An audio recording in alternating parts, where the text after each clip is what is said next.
আসসালামু আলাইকুম ওয়া রাহমাতুল্লাহি ওয়া বারাকাতুহু। সম্মানিত শ্রোতা মণ্ডলী, আমরা অনেকেই ভাবি আমি তো নামাজ পড়ি না, কিন্তু কারো ক্ষতিও করি না, তাই হয়তো জাহান্নামে যাব না। অথচ রাসূল বলেছেন জাহান্নামে সবচেয়ে বেশি মানুষ হবে তাদের জিহবার বক্তব্যের কারণে।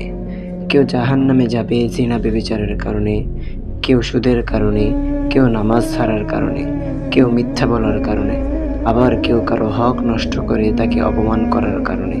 এক যুবক ছিল, নামাজ রোজার ধার ধারে না, কিন্তু একবার তার মা অসুস্থ হয়ে পড়ল। সবাই তাকে বলল হাসপাতালে নিতে, কিন্তু তার বন্ধুরা তাকে ঘুরতে যেতে বলল। সে বলল মা তো রোজই অসুস্থ থাকে, পরে দেখা যাবে। সে ঘুরতে চলে গেল। ফিরে এসে শুনল মা মারা গেছেন। মায়ের কবরের পাশে দাঁড়িয়ে সে কাঁদতে কাঁদতে বলল, হায়, আমি যদি বুঝতাম জান্নাত মায়ের পায়ের নিচে, তবে আজ আমি জান্নাতের পথ বেছে নিতাম। ভাই ও বোনেরা, আজ আমরা গানের পিছনে, টিকটকের পিছনে, পাপের আনন্দের পিছনে দৌড়াচ্ছি, অথচ প্রতিদিন আমরা কবরের দিকে এগিয়ে যাচ্ছি। আল্লাহ বলেন, যে ব্যক্তি আমার জিকির অর্থাৎ আমার স্মরণ থেকে মুখ ফিরিয়ে নেয়, তার জন্য রয়েছে সংকীর্ণ জীবন এবং কিয়ামতের দিন তাকে অন্ধকারে ওঠানো হবে।